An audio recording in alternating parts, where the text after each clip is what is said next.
Hello and welcome to the Moonshots Podcast. It's episode 245. I'm your co-host, Mike Parsons, and as always, I'm joined by the man himself, Mr. Mark Pearson-Freeland. Good morning, Mark. Hey, good morning, Mike. Good morning, listeners, viewers, subscribers.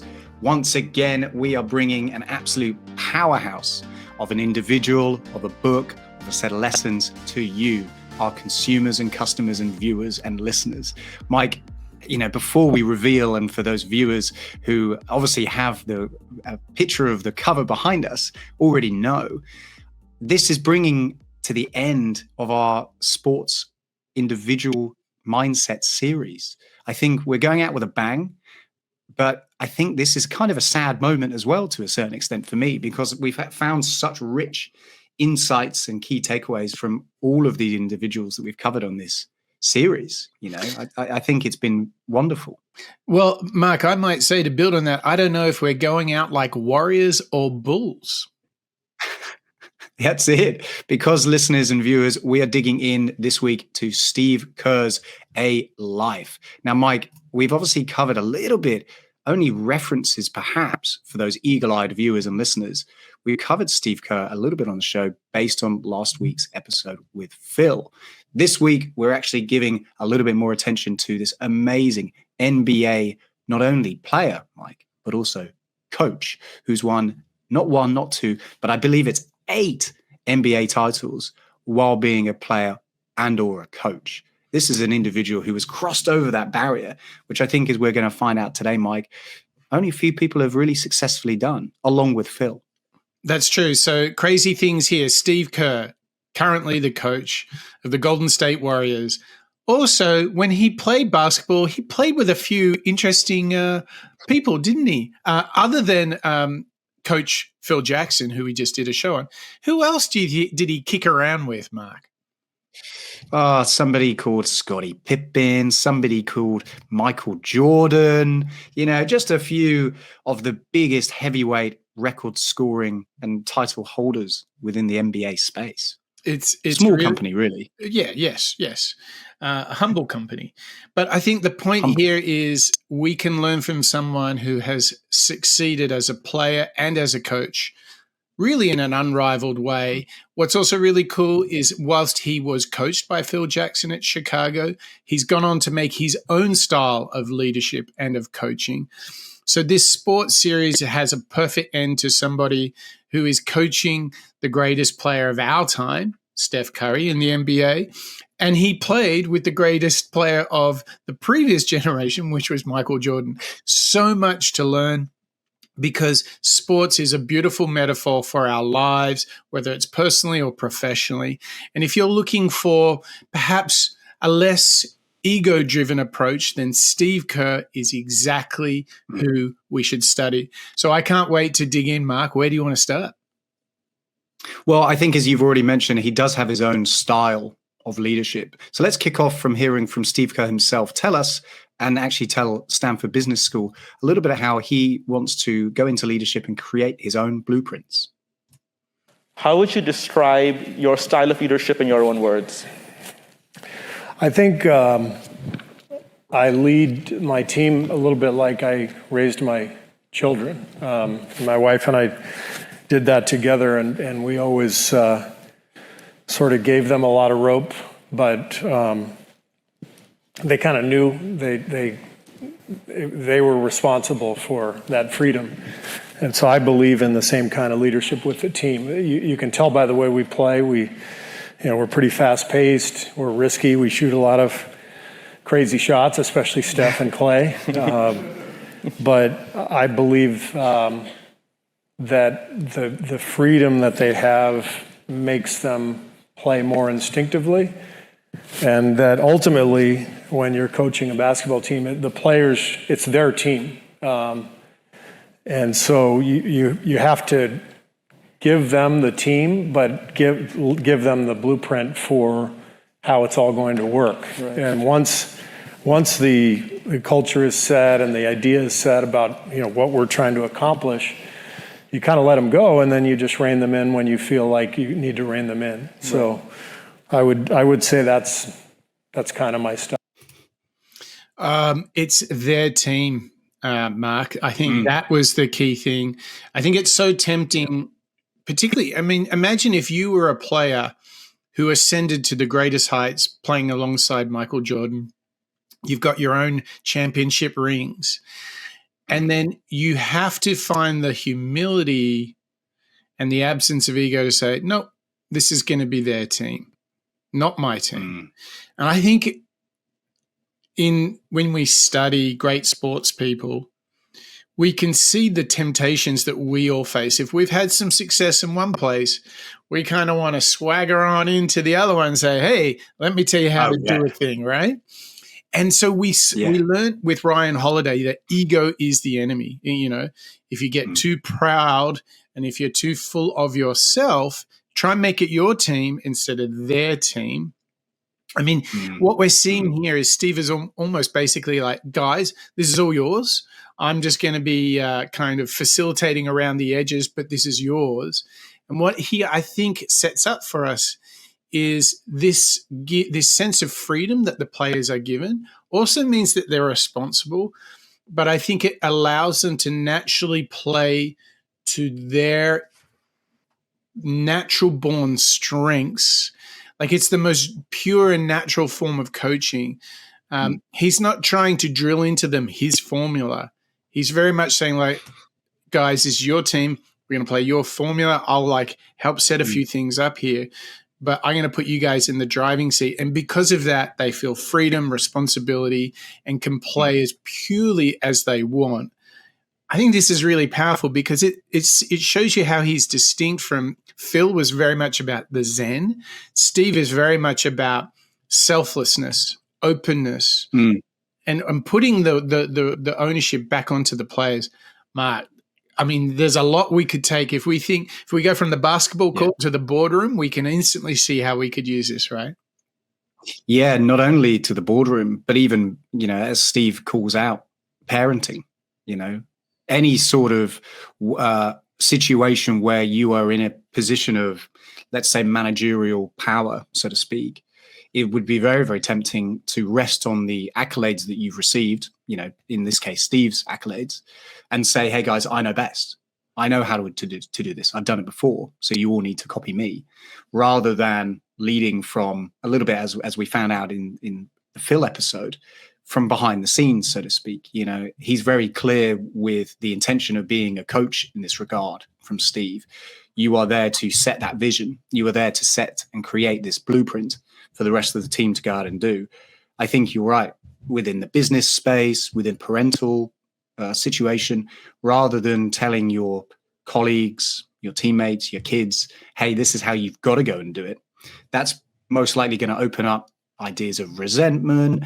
Maybe creativity is going to be squashed a little bit because suddenly an individual is trying to fit, you know, a square into a circle hole, and they aren't used to that. Instead, playing to those strengths not only builds probably a more efficient situation, but probably a happier team as well, because suddenly they feel confident. You know, how good is it when you're allowed to go out and do the thing at work that you're good at? You feel confident, you feel inspired. You probably help your teammates get inspired too. It's a much more amicable way of casting a team and casting, you know, a team either on the court or in the boardroom. So if we were to imagine this situation, Mark, that you're stepping in to a new, you're going to go into a room where you're going to be introduced as the new manager to 5 people at work. If you were to take direct inspiration from Steve Kerr and really use the philosophy that he was talking about then, how would you use it in the meeting? How would you approach a meeting? Hey, everyone, meet Mark. Here's the new boss. How would you handle it? I think you'd have to play it fairly gently. You know, I think for me, similar to some of the work that we found from some of the other leadership series we've done, getting to know your team.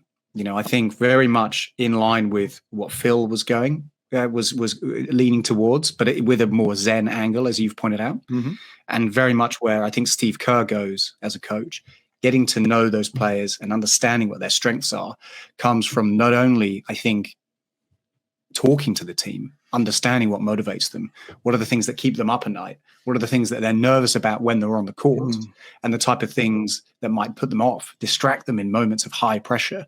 Yeah. But also, research and sideline watching. Steve's in that position where he's seen some of the greatest players in the world ever perform. So he probably gets a lot of, and myself, if I was in a managerial position, I'd want to try and emulate that by seeing the work that the teammates have done, kind of like sitting in front of the VHS recorder and checking out the past games. It's understanding what have these teammates done that's performed really well, what past projects have been exemplary, what role did each of those teammates have. And actually, I'm trying to get a little bit under the skin of what keeps them going, what inspires them to come along and be those best version of themselves at work. I think it's probably easier perhaps in the sports space because they're so much documented, but going into the boardroom and analyzing teammates and the type of work that they do, I think it's absolutely possible. What would you do, Mike, given that space, if you were given the Steve Kerr hat and you were going into a business now? Okay, so if I try and think about how Steve Kerr would do it, I think he would go into the room. He would introduce himself to everybody and ask for their name. And then if there was this awkward silence and I was in that situation, I would say, and using Steve Kerr philosophy, what should we talk about? I would even give the agenda to them.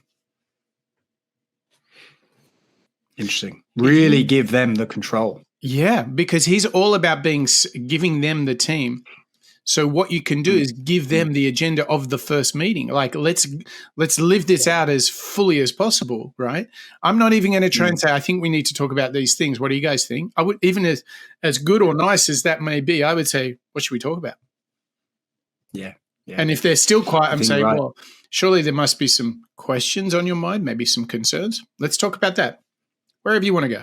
Yeah. It's your team. Yeah. Your business. Put them in the driving seat.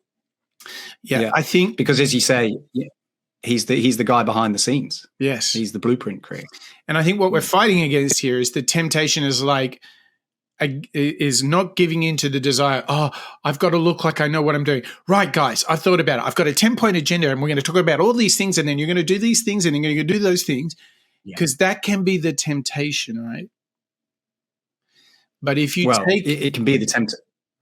Yeah, but if you put on your Steve Kerr hat, as you say, he's like, hey, it's your team. What do you guys want to chat about? Yeah. I think it's very bold, isn't it? I think a lot of managers, particularly perhaps first time, will be in positions where they want to step into that role and take control.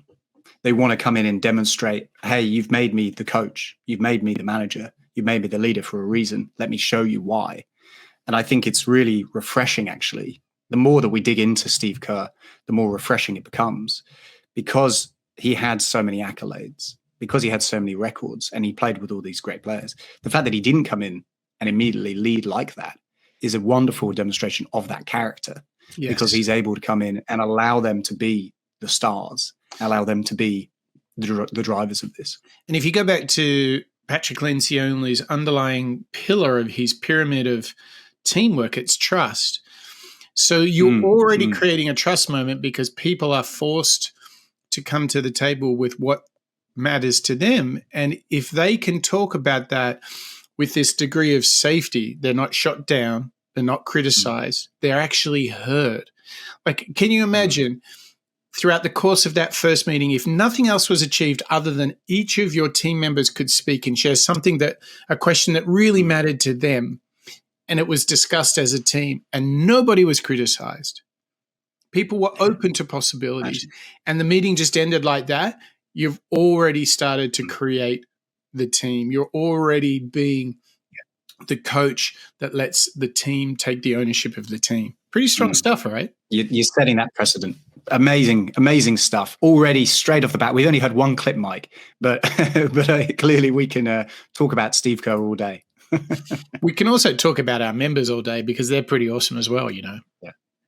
Look, I think there's one set of teammates that, you know, you and I and the Moonshots family have that we're eternally grateful for. And we really, really do appreciate, respect, and admire all of our individuals who come and support us and keep the Moonshot lights on day in, day out. And that includes Bob, Ken, Dietmar, Marjan, Connor, Rodrigo, Lisa, and Sid. Mr. Bonjour, Paul, Berg, and Kalman, Joe, Christian, Samuela, and Barbara, Andre, Chris, Deborah, and Lasse, Steve, Craig, Daniel, Andrew, Ravi, Yvette, Karen, and Raul, Nikawara, Ingram, Dirk, and Harry, Karthik, Venkata, and Marco, all of whom are our annual members. But remember that Bob is not one, not two, but a 3-year member. Bob, thank you again for always being with us.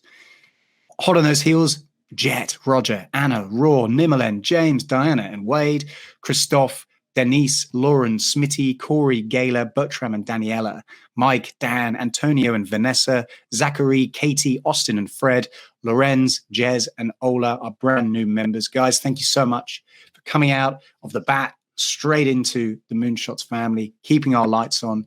Not only are you helping us get the word of the Moonshots message out into the ears and the eyes of people around the world, but also you're helping us pay a few of the bills that come along with running a podcast that has, 100,000 listeners a month. Isn't that right, Mike?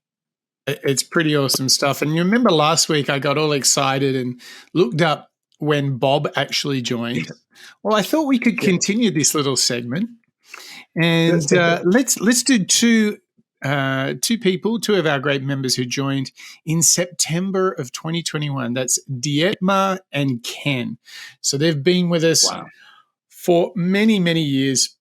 And we just want to say thank you, guys. Really appreciate your support, helping us create the blueprint for shooting to the moon. So thank you. We're very grateful. And if you, our listeners, viewers, are thinking yourself that you want to be part of this, get access to the Moonshots Master Series, you can do all of that by becoming a member. And to do that, go to moonshots.io, hit the big members button, and you will be off to the races. I would say you will be learning how to slam dunk in life, because if you want to shoot for the moon, if you want to be the best version of yourself, then life has so much to give you. So come join us, learn out loud, and be the best version of yourself. And what's really interesting in the journey of Steve Kerr is he found the best version of himself as a player, but also as a coach. And as we said, he's won NBA championships in both modes. So what a masterclass we have in this next segment, because this is our chance to understand what it takes to switch between the two, doesn't it? Yeah, this is where it becomes really fun, Mike. We can now get into the world of Steve Kerr and a little bit about how he behaves as well as the mindset that he brings. So kicking that off, let's ask Steve a fan question. Let's hear about the favorite part of coaching that Steve experiences and how relevant responsibility is. What has been your favorite part of coaching, and how do you compare the feeling of winning a championship as a player and as a coach? Yeah, it's a great question. I think as a player, you're very locked in on your own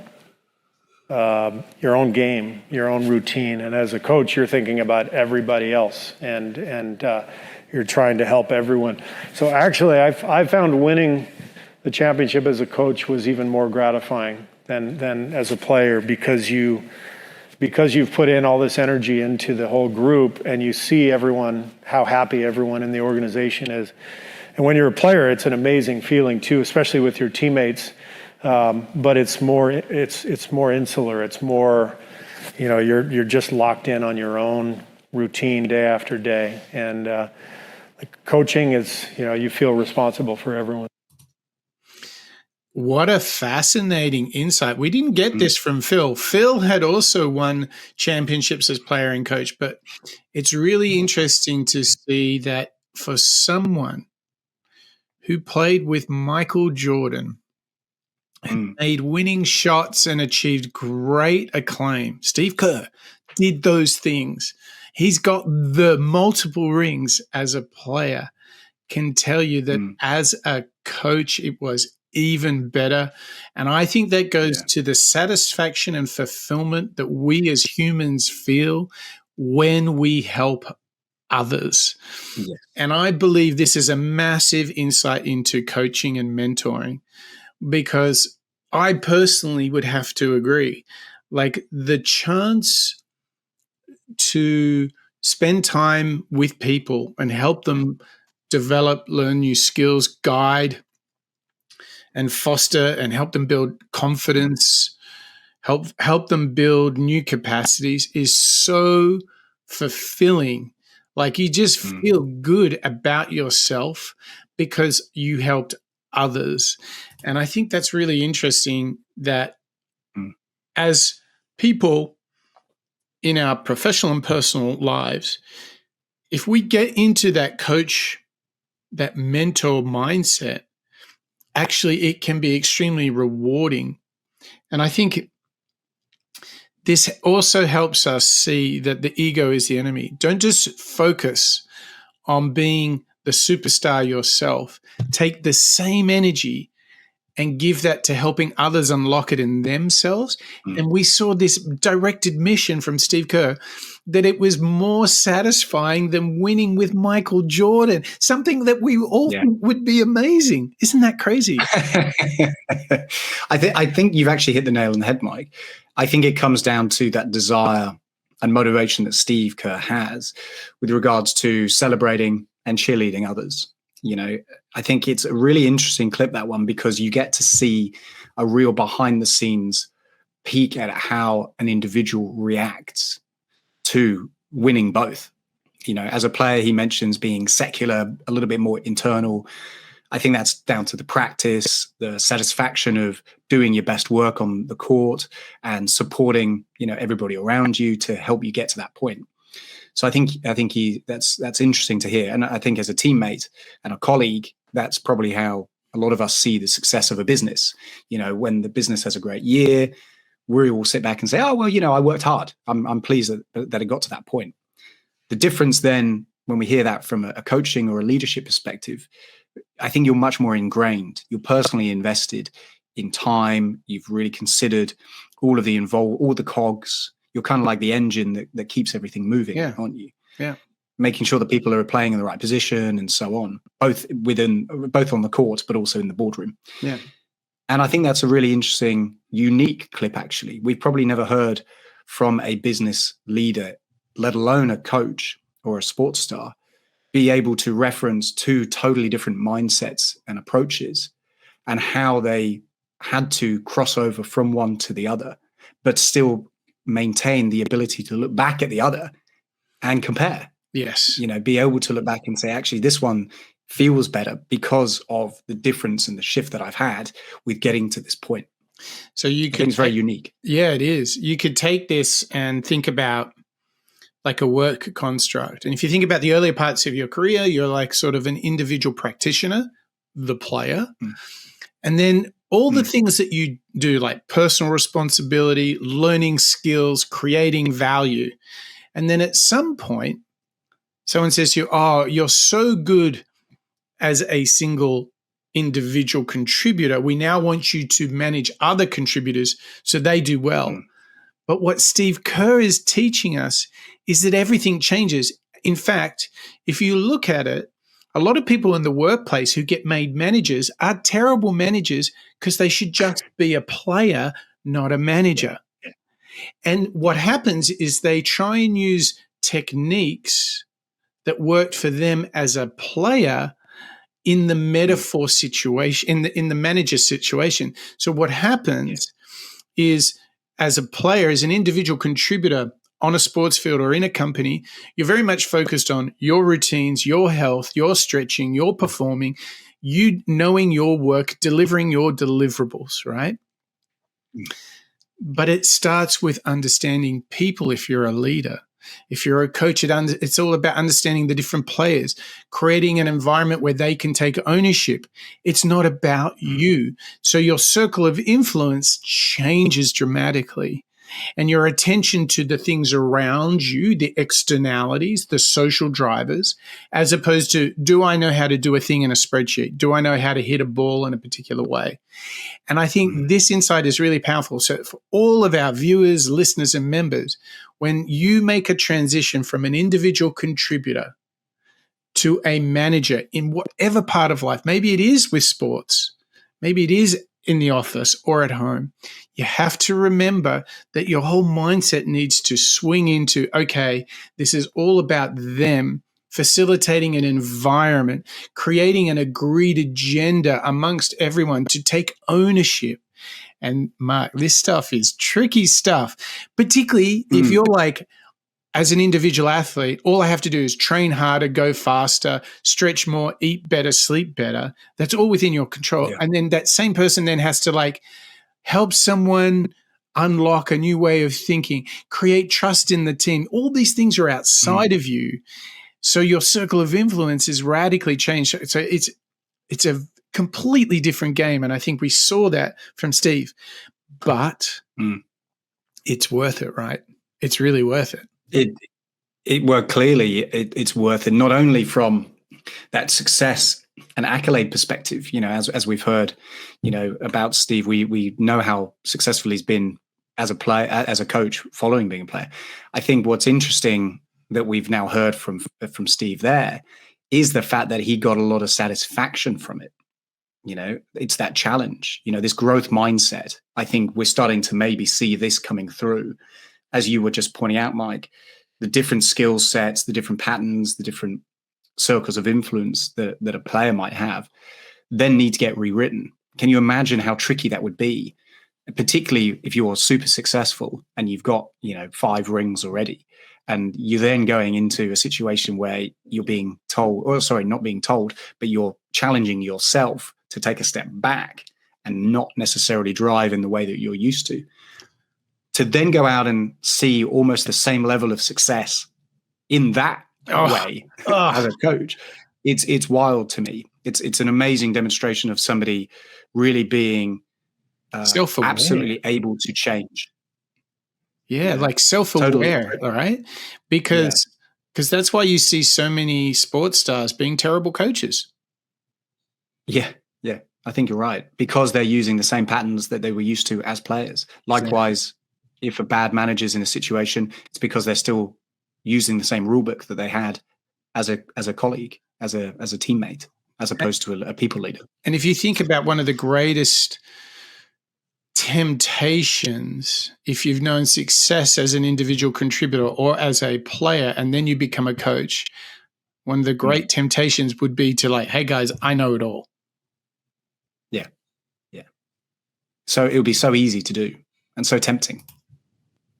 Because that's the lifestyle that you've been in, you know, you're in front of the cameras telling everybody that you know what you were doing, you know, that humility. Yeah, but you got silverware, you got all these things as a result of it. And you're like, hey guys, I've done this all before. Just do what I say. Yeah. But Mike, I mean, the good news is we've actually got a clip that somewhat addresses this. We've got a clip now that I think is leading us on from this idea of taking that approach, being the smartest man in the room, as Bungay Stanier would probably tell us to not be. I think it'd be very, very tempting, particularly as a player, to be in that space. So fortunately for us, we've actually got a clip now from Steve Kerr telling a story that really helped him understand and taught him a lesson about being a leader and how he shouldn't be a know-it-all coach. I never wanted a coach who was a know-it-all.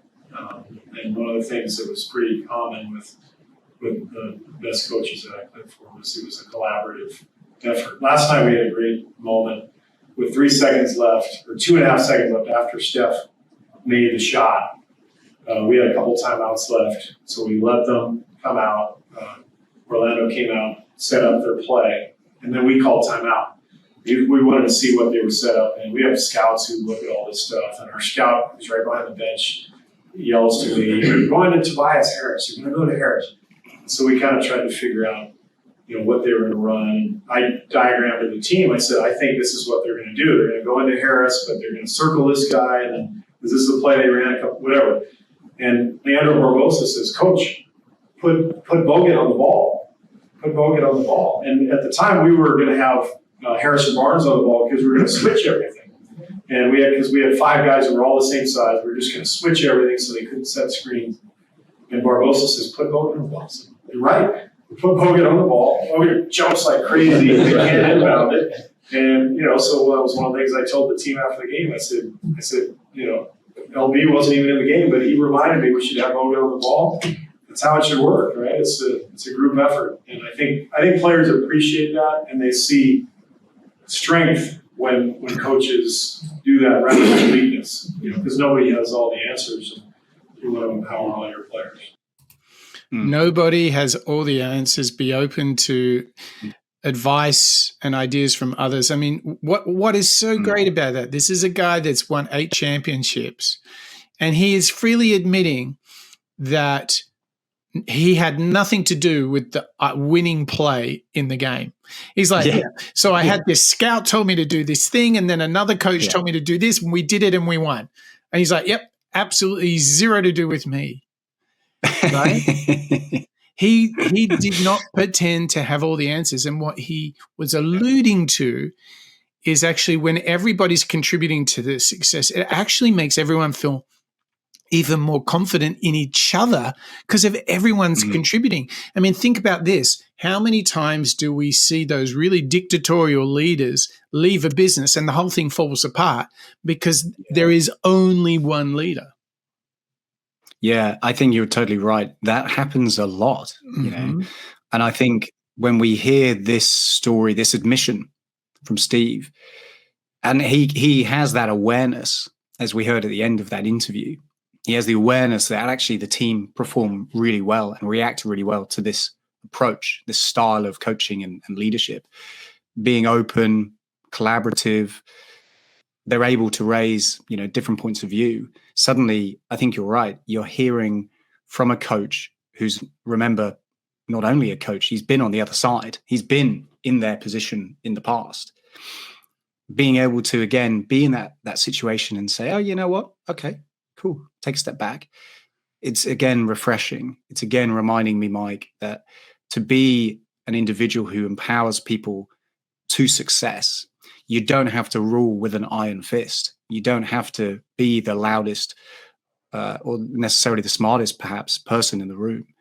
You've got to be surrounded by like-minded individuals who are all working towards that common goal, because that diversity of thinking, that spread of responsibility, let's even say delegation, perhaps, that ability to delegate decision-making from the leader who's in charge to people who have different skill sets, suddenly enables more points of view to come out, new ideas to come through. And that's where the real, not only fun bit of work can come in, because suddenly everybody's doing, things that they feel good at and they feel confident at. But I think also from the business perspective, like we've heard from Lencioni, as you were calling out earlier with trust, you're playing the best way of creating a situation. You're creating the best way for a team to play in order to go out and be successful, to go out and be those best version of the players, the teammates that they possibly can be, because you've enabled them to get into that mindset and that way of thinking. And it reminds me of the rule of be the last to speak. If you want to be a good leader, be the last to speak. Encourage others to speak first. Hey, guys, how do you think we should solve this? Any ideas? Yeah. You might have ideas, but be open to what others might be able to contribute. I just love the fact that someone as successful as Kerr is willing to let this process happen. But even more so, I love the fact that he is promoting this idea. He's literally talking about a game, I think, that had happened the night before. And he's like, yeah, it was the scout's idea. And then the coach said, put Andrew Bogut on the player. Yeah. And so he's basically, not only did he let it happen, he's promoting this. Like we talk about this theme of selflessness from Kerr as a coach. He's like, oh, man, everyone's doing great. Like, it had nothing to do with me. And just so at ease with it. Because I think what happens is he knows, and he certainly witnessed, the success he had under Phil Jackson, the success he has now acting this way. So this tells me it's really something worth studying. Apart from his record book, you can just see as he was talking on camera there, he's like, oh, this guy did this and then this guy did that and it was great and we won. And he is like an ambassador for this selflessness. He's an ambassador for it being a team sport. And whilst technically basketball is a team sport, we talk a lot about life being a team sport. And I think that's where we get the evidence, isn't it, Mark? Yeah. I think that's exactly it. It feels very much to me, Mike, as though what we're learning from Steve today, and as we've heard from all of our sports megastars that we've covered in this series, there are so many transferable insights and skills that can benefit us, whether we're teammates, whether we're managers and leaders of people, or whether we're actually coaches. All of those buckets seem to be inspired by, and you touched upon it a second ago, making those around you at ease. Yeah. Making them feel comfortable, relaxed, but confident. And I think that and I've certainly worked with bosses in the past who maybe would rule a little bit more directly, you don't necessarily feel at ease because you're second guessing a lot. You're wondering, is this the right way it should be done? Right.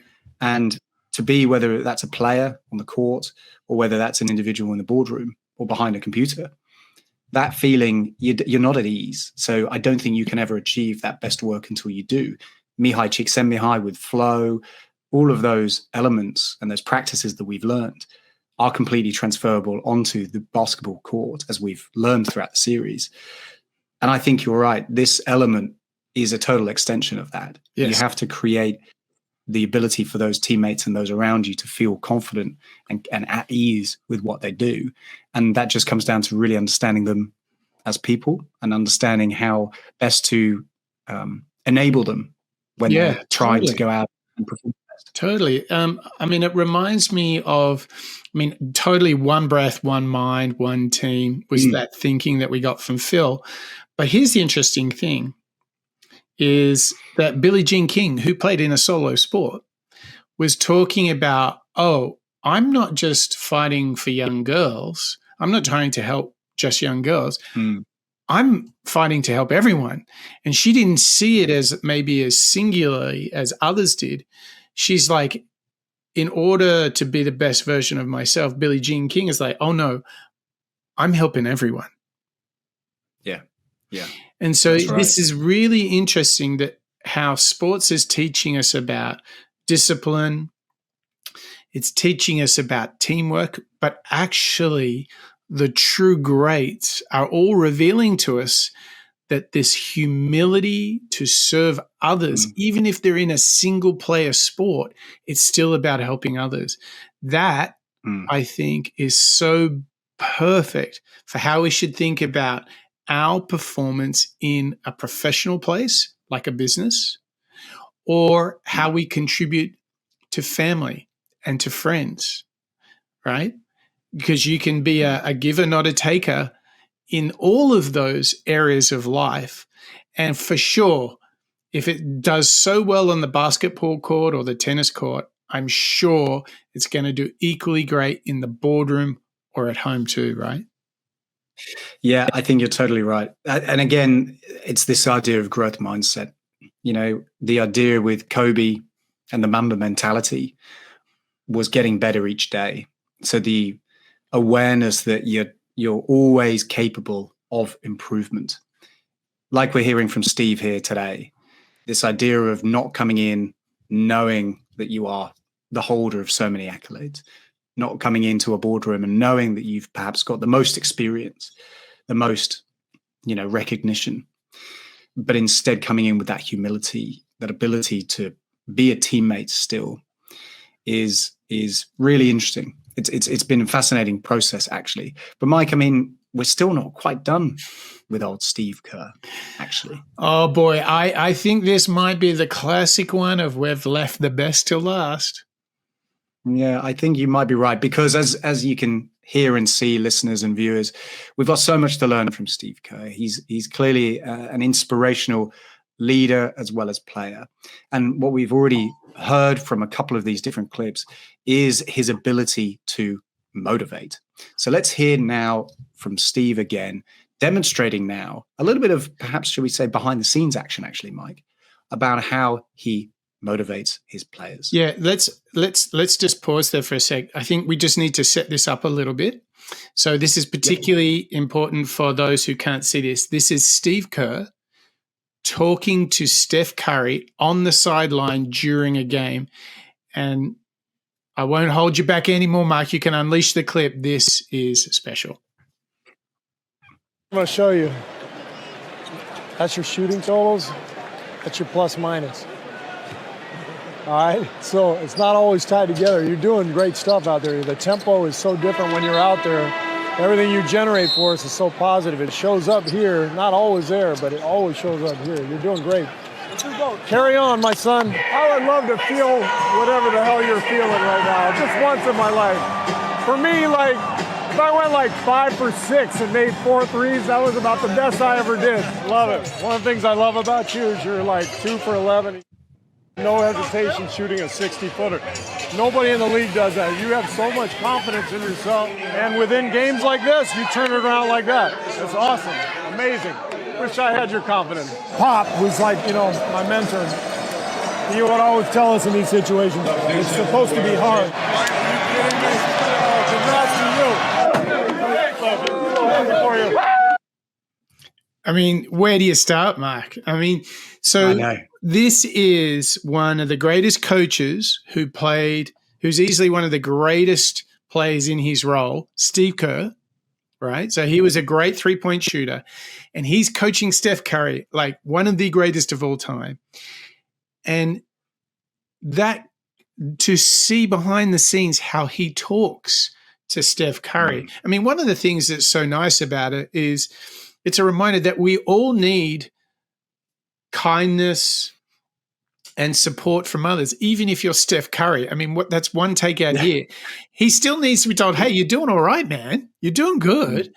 But, man, to see the humility, and it's all full of praise. Like, Steve is like, basically, I'm in awe of you. I wish I had your confidence. I wish this was good. This is great. This is remarkable. Keep doing. You're contributing to the team.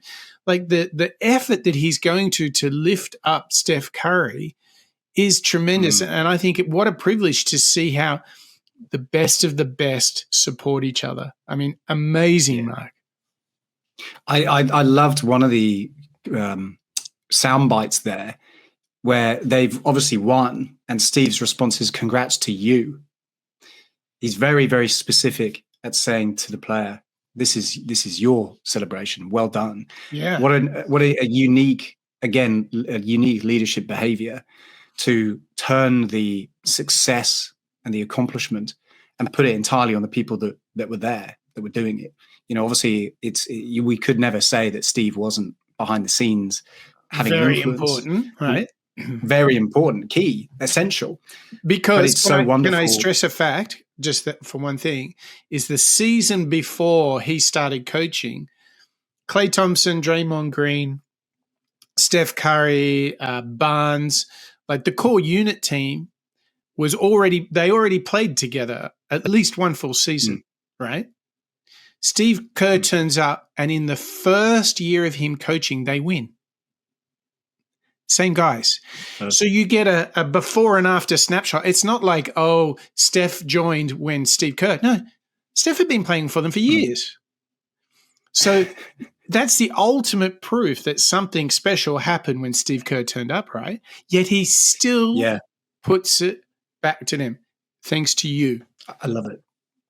That as you set it up, it is perhaps one of the most inspirational bits, actually. Being able to see and hear Steve in that position of power, really focusing on building those individuals up, reminds me that whenever I'm in that situation with colleagues, with direct reports and so on, being in a situation where you can choose how to react, you can choose to say, hey, we did it, well done. You can choose to discipline if needed. Whatever the situation might be, there is always the opportunity for that bit of kindness, for that little bit of support, empathy, recognition. That, and we touched upon this, Mike, I think in the Phil episode as well, the idea of the shared experience, bringing the teammates together, and the ability to get through, tough times when you've shared it. I think equally, as we were touching upon, we celebrate those moments when you've shared something great. In your case, in the story that you told us, Mike, I think it was you going and making food together in some glorious kitchen. Yeah. I kind of like where Steve's taken us here, which is an extension of that. The recognition of, you've done so well. You've been fantastic. Keep doing what you're doing. I wish I had your confidence, your skill level. It's something so easy, but so valuable. And I think it's something that we could all do a little bit more. Yeah. Don't you think? And so, like, if we got the art of Zen, one breath, one mind from Phil, it's all about you. It's all about the selflessness has been the theme of Steve Kerr, right? Yeah. It's that selflessness, empathy, humility, and grace that I think Steve has. What a legend.